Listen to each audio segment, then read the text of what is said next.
हृदयाचे ढिलेपण एथ निकयासी नव्हे कारण, हे संग्रामी पतन जाण क्षत्रियांसी.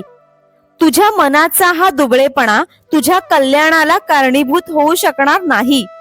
कारण संग्रामाच्या वेळी मनात दुबळेपणा निर्माण झाला तर क्षत्रियांचे अधःपतन होते याची जाणीव ठेव.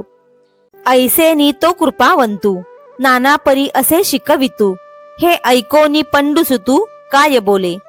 याप्रमाणे कृपाळू श्रीकृष्णाने अर्जुनाला विविध प्रकारे बोध केला.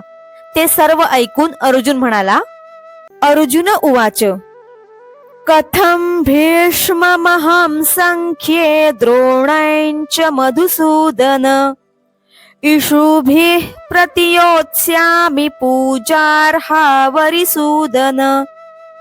अर्जुन म्हणाला, हे मधुसूदना, या रणांगणामध्ये मी भीष्माचार्य व द्रोणाचार्य यांच्यावर कसा बरे बाण सोडू. कारण हे शत्रू मर्दना, ते दोघेही पूजनीय आहेत. देवा हे येतुले वरी, बोलावे नलगे अवधारी. आधी तूची विचारी संग्रामुहा. देवा, तू एवढं समजावून सांगतोस, पण प्रारंभी या संग्रामासंबंधी तूच विचार कर. हे झुंज नव्हे प्रमादू, एथ प्रवर्तलिया दिसतसे बाधू. हा उघडा लिंग भेदू ओढवला आम्हा. हे युद्ध नसून खरोखर अपराध आहे. हे करण्यास आम्ही प्रवृत्त झालो तर हा दोष आहे. या युद्धाला शास्त्राचा बाध येतो.